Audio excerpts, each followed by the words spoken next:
2025ஆம் ஆண்டு முடிவுக்கு வருவதால் பல முக்கிய ஒழுங்குமுறை மற்றும் நிதி சார்ந்த மாற்றங்கள் வரும் ஜனவரி 1, 2026 முதல் இந்தியா முழுவதும் நடைமுறைக்கு வர உள்ளன.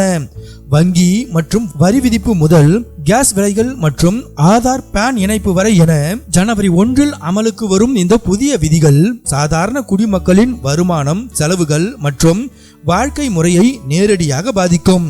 புத்தாண்டு தொடக்கத்தில் அமலுக்கு வரவிருக்கும் 7 முக்கிய மாற்றங்களை பற்றி இப்போது பார்ப்போம். பான் நம்பரை ஆதாருடன் இணைப்பதற்கான காலக்கெடு டிசம்பர் 2025 முடிவடைகிறது. எனவே பான் நம்பர் ஆதாருடன் இணைக்கப்படாமல் இருந்தால் ஜனவரி 1, 2026 முதல் உங்கள் பான் நம்பர் செயலிழக்க செய்யப்படும். இதனால் இன்கம் டாக்ஸ் ரிட்டர்ன் தாக்கல் செய்வது, டாக்ஸ் ரீஃபண்ட் பெறுவது மற்றும் முக்கிய வங்கி சேவைகளை அணுகுவது சாத்தியமற்றதாகிவிடும். மேலும் பல்வேறு அரசு திட்டங்கள் மற்றும் அதிக மதிப்புள்ள நிதி பரிவர்த்தனைகள் தடுக்கப்படலாம். எனவே இடையூறுகளை தவிர்க்க வரி செலுத்துவோர் இந்த ஆண்டு இறுதிக்குள் பான் ஆதார் இணைப்பு செயல்முறையை முடிக்க வேண்டும்.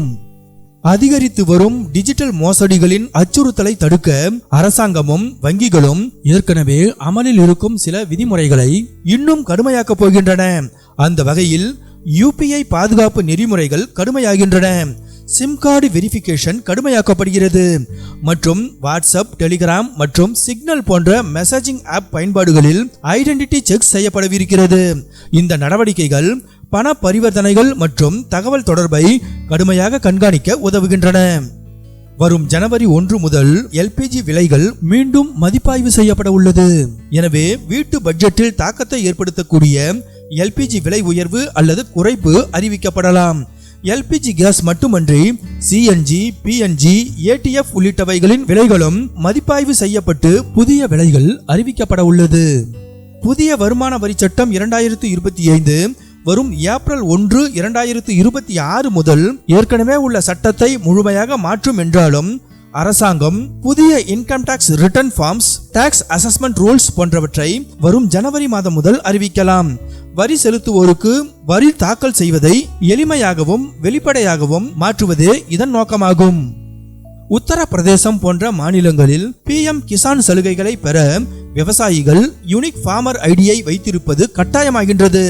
மேலும் PM ஃபசல் பீமா யோஜனா எனும் பயிர்களுக்கான இன்சூரன்ஸ் திட்டத்தில் இனிமேல் விலங்குகளால் ஏற்படும் பயிர் சேதமும் சேர்க்கப்படுகிறது. விலங்குகளால் பயிர் சேதமானதை 72 மணி நேரத்திற்குள் புகார் அளித்தால் இன்சூரன்ஸ் உரிமை கோரலாம். வரும் ஜனவரி 1 முதல் பல்வேறு ஆட்டோமொபைல் பிராண்டுகள் சுமார் 3000 முதல் 3% வரை வாகனங்களின் விலையை உயர்த்தக்கூடும். இன்புட் மற்றும் ப்ராடக்ஷன் காஸ்ட் அதிகரிப்பே இந்த விலை உயர்வுக்கு காரணமாக கூறப்படுகிறது. எனவே Nissan, BMW, Renault, Ather Energy உள்ளிட்ட பிராண்டுகள் அவற்றின் வாகன விலையை உயர்த்தலாம். இவர்களை தொடர்ந்து டாடா மோட்டார்ஸ் மற்றும் ஹோண்டா ஆகியவையும் விலையை உயர்த்தலாம் என எதிர்பார்க்கப்படுகிறது. ஜனவரி 1, 2026 முதல் 8th சென்ட்ரல் பே கமிஷன் அமலுக்கு வரும் என்று எதிர்பார்க்கப்படுகிறது. இதனால் அரசு ஊழியர்களுக்கு திருத்தப்பட்ட சம்பளம், ஓய்வு பெற்ற ஊழியர்களுக்கு மேம்படுத்தப்பட்ட ஓய்வூதியம் கிடைக்கும்.